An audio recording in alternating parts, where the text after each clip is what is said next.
Salam sejahtera Malaysia, denyut nadi suara rakyat bergema di channel ini. Jangan lupa tekan butang subscribe, like dan share. Malaysia kita punya, cintai Malaysiaku, kita jaga kita.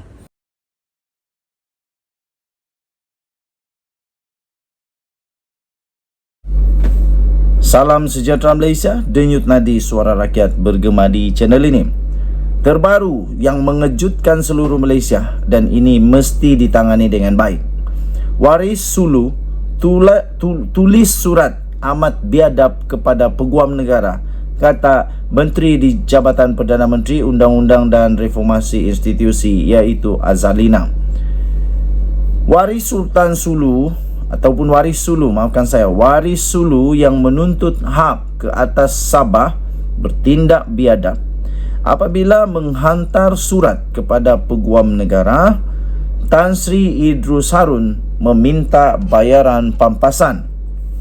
Menteri di Jabatan Perdana Menteri Undang-Undang dan Reformasi Institusi, Datuk Seri Azalina Osman Said berkata surat itu dihantar beberapa hari yang lalu. Katanya, saya dimaklumkan Peguam Negara 2-3 hari lalu, Peguam Waris Sulu menulis surat yang amat biadab mendakwa mereka bukan saja ada hak ke atas Sabah, malah berhak ke atas tuntutan sebanyak 14.92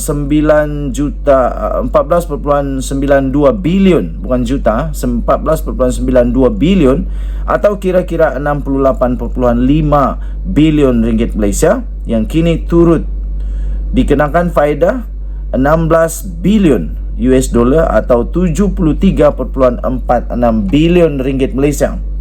Kata Azalina, surat Peguam Waris Sulu itu sudah dijawab Peguam Negara. Namun kita juga menyatakan jangan memandang rendah keupayaan Malaysia sebagai sebuah negara Islam berdaulat dan merdeka, kata Azalina.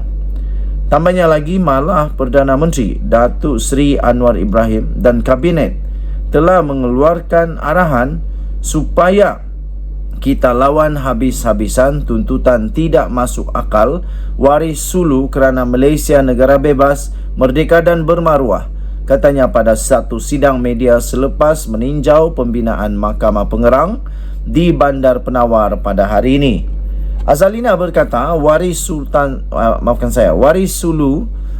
sekali lagi saya ulang, Azalina berkata Waris Sulu mungkin dipergunakan negara barat bagi menuntut kerajaan membayar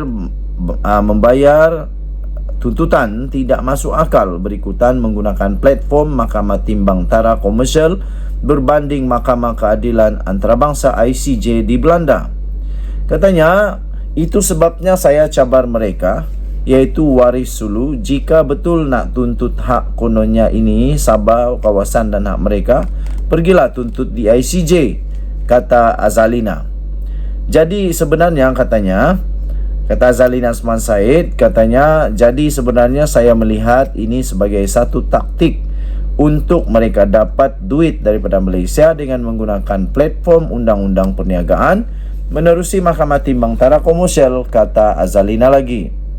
Tambahnya lagi, saya melihat Waris Sulu ini dipergunakan oleh segolongan tertentu di negara barat hanya untuk proses menuntut Malaysia membayar duit kepada mereka, katanya. Pada 16 Mac lalu, Mahkamah Rayuan Paris dilaporkan menolak tuntutan kumpulan Sulu untuk menguatkuasakan Final Award seperti yang dimohon Malaysia bagi mengenepikan perkara itu. Dalam penghakimannya, Mahkamah Rayuan Paris menyatakan tuntutan yang difailkan kumpulan Sulu sebagai pihak yang menuntut itu tidak boleh diterima. Katanya, oleh itu keputusan yang diperoleh Malaysia pada 12 Julai 2022 untuk menangguhkan penguatkuasaan Final Award itu kekal. Pada 15 April tahun 2022, Malaysia telah memfailkan permohonan penangguhan terhadap penguatkuasaan Final Award yang dikatakan dikeluarkan oleh Dr. Gonzalo Stampa pada Februari 2022 di Paris. Tuan-tuan dan puan-puan, untuk mendapatkan berita yang lengkap tentang perkara ini, anda boleh membacanya di hmetro.com.my, bertajuk Waris Sulu, tulis surat amat biadab kepada Peguam Negara, kata Azalina. Denyut Nadi Suara Rakyat bergema di channel ini. Bye-bye. Salam sejahtera Malaysia. Denyut Nadi Suara Rakyat bergema di channel ini. Terbaru satu kejutan yang amat besar kepada seluruh rakyat Malaysia, terutamanya untuk rakyat negeri Sarawak.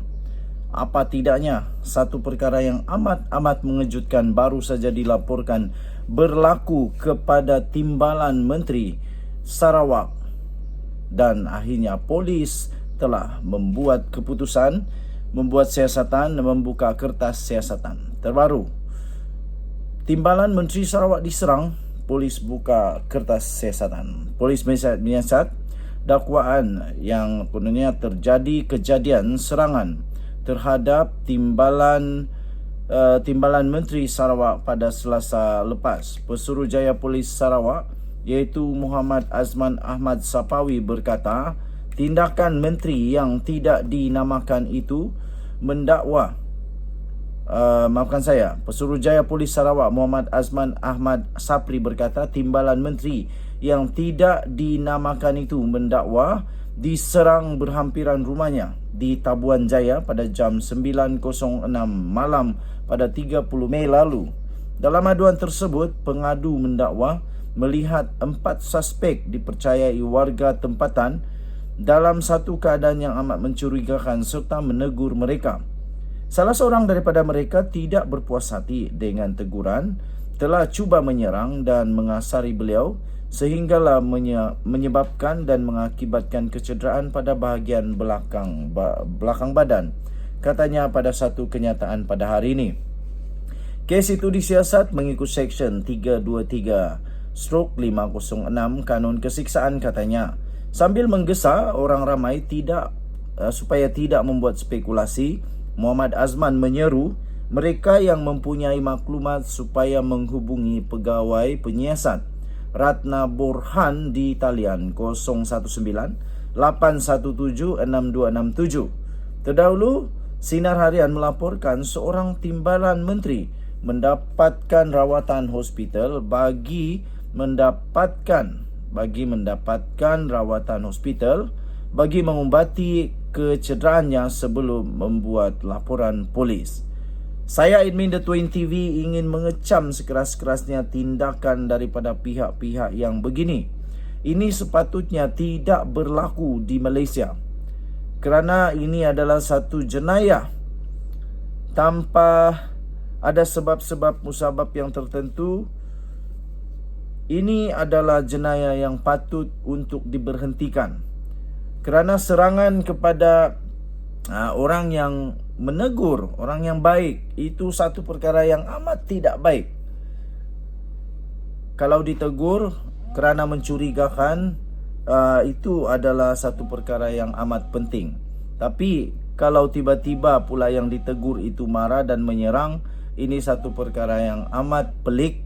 Mengapa boleh terjadi? Jadi harap-harap ini boleh dihentikan. Kita berdoa, kita harap semoga polis Diraja Malaysia dapat menyelesaikan kes ini, menangkap mereka yang berkaitan, dan seterusnya siasatan dapat dilaksanakan dengan baik. Sekali lagi, saya admin The Twin TV, sampai bila-bila lah saya akan tetap mempertahankan bahawa kedaulatan undang-undang di Malaysia, nothing is above the law. Dan saya juga percaya bahawa polis Diraja Malaysia pasti akan melaksanakan tugas mereka dengan baik.